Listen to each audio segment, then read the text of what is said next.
Et c'est un bonheur pour moi de te retrouver. Je t'avais invité il y a juste un an Oui, c'est pour vrai. les Juifs et tu fais partie des rares qui ont insisté et qui ont dit je viens, je m'en fous de tout ce qui se passe, moi je viens, je veux bouger, la vie continue. Alors vous êtes quelques-uns comme ça à continuer et donc j'aurai le plaisir de te recevoir le 24 mars. Ceci dit, pourquoi les Juifs il y a un an, tu as décidé de faire autre chose qu'un roman. On retrouve à travers l'essai que tu nous proposes, Un monde sans prophète, le conteur que tu es. Raconte un petit peu l'histoire de ce livre. C'est que je me suis rendu compte que quand un homme politique a un prophète en face de lui, un homme d'une grande qualité, il est obligé de se surpasser. Il est contrôlé. Napoléon face à Chateaubriand, qu'il détestait Napoléon. Chateaubriand détestait Napoléon. Mais Napoléon voulait égaler Chateaubriand. Alexandre le Grand, il avait en face de lui Aristote. Il voulait plaire à Aristote. Et il y a même le général de Gaulle, il achetait toutes les semaines l'Express, le journal Express, pour lire Mauriac, Sartre et Camus, parce qu'il voulait savoir ce que ces trois personnages qu'il admirait pensaient de lui, général de Gaulle. Quand un homme politique, même honnête, s'il n'a personne en face de lui, qui n'a pas un miroir dans lequel il se voit tel qu'il est, on est foutu. On est foutu. Alors, il y a les partis politiques, bien sûr, des gens qui ambitionnent de devenir des présidents ou des rois, etc. Mais il n'y a pas de débat. Qu'est-ce qu'on voit aujourd'hui? Et c'est là où je me suis rendu compte qu'il n'y a pas de prophètes. Nous vivons une époque terrible, un peu comme au Moyen Âge. Mais pourquoi ce livre est-il important aujourd'hui? Il est important parce que je renvoie les gens à la question centrale. Où allons-nous? Ok.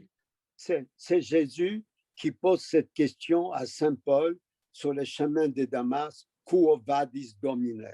Où vas-tu, Seigneur? Où allons-nous? On ne sait pas où on va. Ça veut dire qu'il est urgent de se ressaisir. Sinon, le seul moyen pour sortir de la solitude, c'est ce que j'ai dit, je prévois, c'est la violence. On commence par les mômes dans les écoles, hein, parce qu'on ne leur propose aucune aventure. Donc, ils se retrouvent entre eux, ils complotent, ils se disent qu'ils vont s'attaquer à une autre bande de mômes. Ils vont tuer une fille parce qu'elle est juive ou elle est arabe ou elle est noire.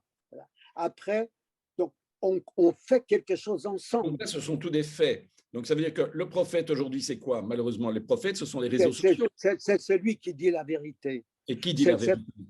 Ce n'est pas ceux qu'on voit sur la télévision défiler. Aujourd'hui, on prend des gens formidables, des grands médecins, etc., mais ils n'ont rien à dire. Ils devraient rester dans les hôpitaux pour soigner les gens. Or, on veut savoir, donc on les fait venir à la télévision. Michel est professeur, pourquoi ça? Pourquoi? Et le pauvre type, il est tellement content d'être à la télévision qu'il dit n'importe quoi, il se contredit le lendemain. D'accord. Ce livre est quoi? C'est un anti-Covid? C'est arrêtez d'écouter les gens, révoltez-vous? C'est quoi? C'est un cri d'espoir. Nous sommes endormis ou nous abandonnons la bataille, on attend que ça se passe, qu'on puisse aller de nouveau danser au restaurant. Nous voulons aller au restaurant. Très bien. Et alors, qu'est-ce qui va changer quand nous irons au restaurant? Qu'est-ce qui va changer à notre vie? On ne montre pas les morts de Covid. Il faut les montrer. Il y a un attentat, on montre le visage de ceux qui ont été tués par un djihadiste. Ceux qui meurent de Covid, on ne les voit pas. On les cache. On les cache. C'est honteux de mourir de Covid. Et moi, je vais les montrer. Je vais appeler aux gens. Réfléchissez pour après. Le monde d'après sera différent. Et dans le monde d'après, quel est l'espoir d'avoir un prophète? Comment ça va se passer? On voit ce qui se passe au Sénégal pour l'instant, on voit ce qui se passe dans le monde. qu'est-ce qui va se passer? On verra surgir des prophètes. On verra surgir des visages qu'on ne connaît pas et qui vont nous rappeler à l'ordre, qui vont nous montrer, proposer, pas montrer. J'aime pas qu'on me montre le chemin. Hein. Je préfère me perdre, comme disait le rabbin de Berditchev. Bon, mais qui nous proposera quelque chose. Aujourd'hui, personne ne nous propose rien. Rien. Il n'y a pas de proposition pour l'avenir. Il n'y a personne. Et je voudrais réveiller les gens. C'est ça mon travail. Moi, je n'ai aucune ambition. Et je ne suis pas un prophète. Pourquoi? Parce que je suis en train de parler avec toi. Parce que je veux qu'on nous voit. Je voudrais, quand je viendrai à Bruxelles, des gens viennent me voir. Donc, je ne suis pas un prophète. Un prophète ne cherche pas de la lumière. La lumière vient vers lui. C'est tout à fait autre chose. Nous avons des prophètes dans l'ombre. Et puis un jour, parce qu'on aura besoin d'eux, qu'on jettera la lumière sur eux d'un seul coup, le monde s'illuminera. Et ce n'est pas dans peu de temps, dans 6 mois, 7 mois, 8 mois maximum. C'est comme ça. Il faut être prêt. Ce que tu viens de dire, c'est une prophétie. Oui, d'une certaine manière. Les faux prophètes sont aussi des prophètes. Voilà. Bon. Mais le livre est intéressant. D'abord, il est intéressant parce que moi, j'ai appris beaucoup de choses.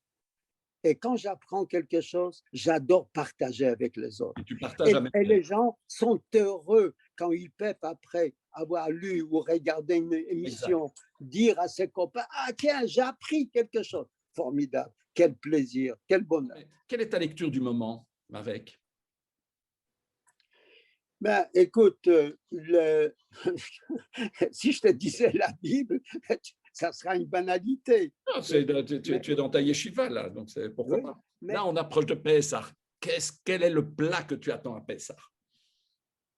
Et les plats Pessah, c'est les œufs qui sont plongés dans l'eau salée. Dans l'eau salée, oui, ok. Voilà. Mais ça aurait pu être la tête de la carte, tu vois. Parce qu'on peut les faire, mon ami Marc, on peut les faire en dehors de Pessah, mais Pessah, c'est vrai, c'est une fête magnifique. Oui. C'est la fête de la libération. Est-ce que tu sais que le mot liberté n'existait pas dans le vocabulaire de l'époque, que Moïse a inventé le mot liberté? Inventé, il n'y a pas. En égyptien, il n'y a pas. En l'égyptien ancien, à l'époque des pharaons, il n'y a pas de mot liberté. Il a inventé la liberté. Il n'y avait pas la nécessité du mot. Il n'y avait pas de nécessité du mot. Voilà. C'est très joliment dit, mais oui, c'est vrai. Mais oui, les frontières rouvrent demain. Tu peux voyager, on voyage comme avant. Où vas-tu?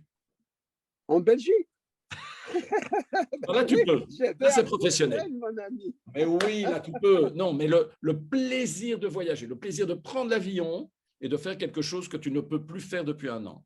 Où vas-tu aller? Mais l'avion, ce n'est pas un plaisir pour moi. Pas l'avion, ok, la voiture, mais pas la Belgique. Oui, la Belgique, Bruxelles. Okay. J'adore Bruxelles. J'adore Bruxelles. Oui, j'ai une histoire à Bruxelles. J'ai eu la famille à Bruxelles. Il y a l'horloger Paul Alter, le président de la fondation Auschwitz. Et j'avais un cousin qui était ministre de la Santé. Son père était le secrétaire de Zamenhof, l'inventeur d'Espéranto. Voilà les gens qui rêvaient d'une langue universelle. C'est extraordinaire. Et c'était à Bruxelles. Donc, quand j'arrive à Bruxelles, j'ai comme une sorte de nostalgie familiale. J'aime bien, j'aime beaucoup Bruxelles. Marek, je peux juste te dire une chose, c'est que là, comme ça, de façon virtuelle, je te prends dans les bras. Je suis heureux d'avoir passé une demi-heure avec toi. Et impatient de te recevoir dans, ça fait quoi, 15 jours à peu près. C'est ça, hein, on est d'accord, dans une quinzaine de jours. Donc, mon merci ami, pour ce moment. Ça sera avec plaisir. Merci, Marek, et à très vite. Bien bon.